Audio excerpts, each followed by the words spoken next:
Hey everybody, I thought I'd do a video on like a lot of the terms and words that I use. So it's gonna be like kind of like a glossary slash trans 101 type thing. This will probably span into like 2 videos. Given how much I talk, this will probably span into a couple of videos.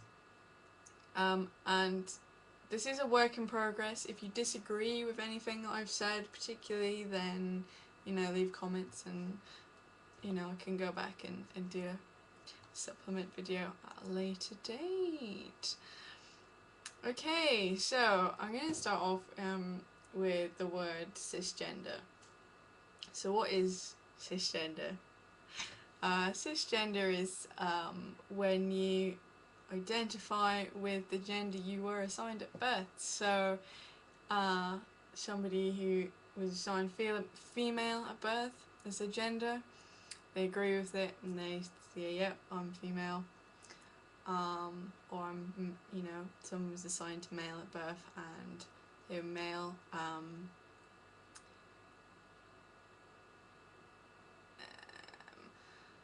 It's a bit difficult if somebody's intersex because quite often things get coercively imposed upon them and they have surgery at a really young age to put them into a binary gender. That's not always the case, but that tends to happen a lot. Cissexual, again, is the sex you were assigned at birth, and you agree with that one and you think, yep, I am this or I am that, so your sex was assigned female at birth, i.e. your primary sex characteristics, and you're going, yep, okay, that works for me. I've got female body parts, and same again. Cis basically it's comes from a scientific doodle. I forget exactly the exact etymology, but cis means on the same side as, whereas trans means moving across to. So here you go. Transgender, there you go, is the opposite. So say you were coercively assigned female at birth, but you say identify your gender is like genderqueer or male or agender, third gender, etc. I'll get into that sort of stuff later. So you're like, no, I was not born female. I was born.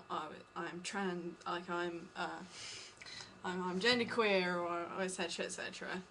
And transsexual is the same again, but it's more in relation to again your primary sex characteristics. So to give an example, like to use myself as an example, I was born with a vagina, typically associated with female. It's, you know, female primary sex characteristics. However, I relate to my body as being male, so that makes me a transsexual. Basically. Okay. Trans, whenever you like see trans just as by itself, it's usually an umbrella term for everything. A lot of people use transgender as like the umbrella term, but I don't think that it is. I think there's enough of a difference that it's not necessarily an umbrella term. So somebody who might identify as transsexual might decide that transgender, like, might say that, well, transgender is not the right word for me, but transsexual is, etc, etc. Some people are like, yeah, they both apply to me, and other people are just like, yeah, I'm transgender, but I'm not transsexual. So I think there's enough of a difference there. So yeah, trans is sort of the umbrella term, and that can apply to transgender, transsexual, transvestite, which I will get into again in a little bit. If I have time, I will cover the difference between those ones. Okay, so the next word is transition, and I'm sure you've all heard this floating around.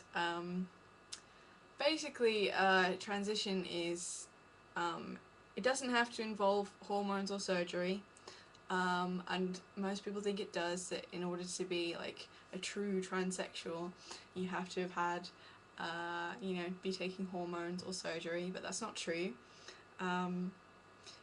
However how far somebody wants to go is entirely up to them. You like for example, if you just wanted to bind and like legally change your name, and that's as far as you felt you needed to go, that's fine. That doesn't make you any less of a trans person than somebody who chooses to get full GRS or something. And again, it could just be changing how you dress or anything like that. It could be literally anything. So, for example, if you were coercively assigned male at birth, but you identified as, say, like female or femme, genderqueer or something, and you didn't want to have like loads of surgery or anything like that, then you could just take like hormones or and do like voice coaching or something, and maybe change your style of dress to something that suits you, and that's it. And you don't, but again, you don't even have to do like take hormones. Like I said, if you identify as being trans, then you are trans, and that's it. There's no there's no right or wrong way to do it. And unfortunately, a lot of people feel like they have to in order to be considered like totally trans, or all that stuff, which is really sad. And you do get some people in the trans community who can get quite offensive about people, especially people who have a non-binary gender or choose not to have like hormones or surgery and stuff. They can get really quite funny about it, which is really sad, I think.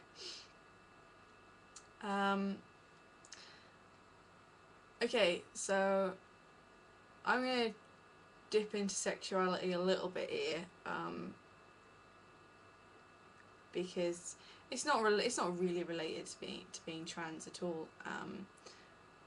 But a lot of people kind of get it all mixed up and things. But really, it's not that related. Your sexuality can be, how's best to word this?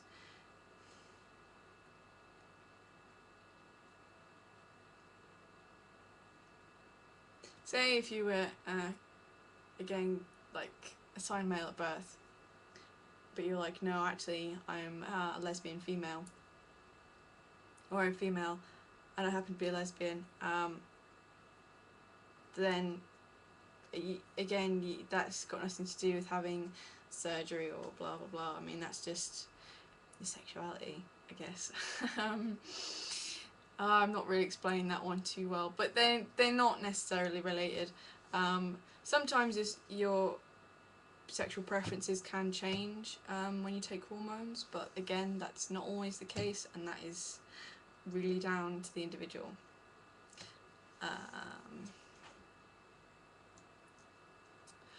Okie dokie, so I shall jump into presentation now. Presentation is, well, how you present yourself. So you could be like a butch woman, or a femme woman, or a femme genderqueer person, or you could be a femme guy, or there's all sorts of different kinds of presentations. So there's things like butch, like I said, and femme. There's being androgynous as well,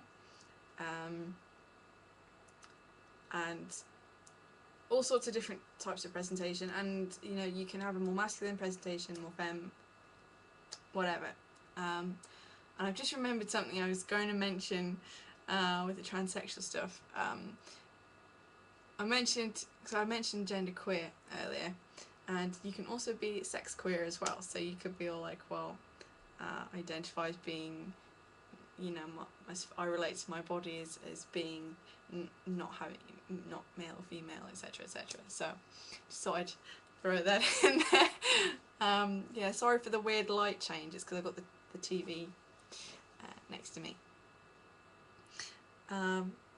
Okay, so the next thing I'm going to talk about is non-binary gender.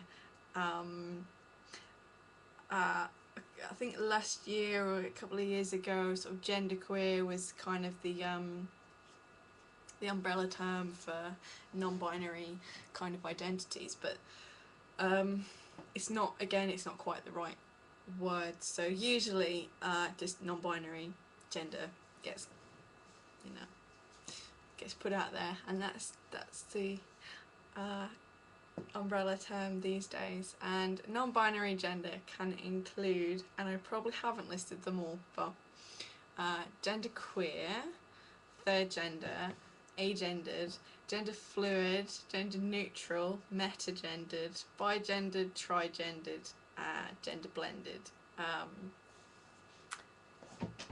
There's others, I think there's like pan-gendered as well, and also there's, but that's just like an example of what people's non-binary sort of gender identity might be. And there's things like neutral, I can't pronounce that word, but I think that relates more to a person's sex. So you might have no sex as far as you're concerned. That's more neutral.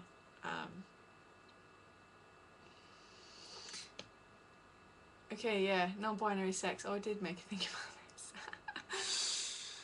I apologise if this is really haphazarded, but I'm trying to get there. Okay, so there's non-binary sex. Sex is not binary anyway in the slightest. Most people just think of male and female, when actually this is not true. There are 5 medically recognised sexes. There's, you know, XX and XY, it's boy and girl. I always get the chromosome doodads mixed up, but then there's 3 types of intersex. Anyway, alright, again, I can't quite remember the exact chromosome configurations, but and again, there's, you know, there's, yeah, it says intersex, and then you can identify as being sex queer or neutral, etc., etc. I shall read out this thing that I found, that I lifted from transanarchism.com, which I have linked in another thing. Actually, I'll do that in part 2 because then I won't rush. Yeah, so that's it so far. I will continue in another video. I apologise that this is really long. Unfortunately, well, not unfortunately, but this is, you know, it helps to have this kind of language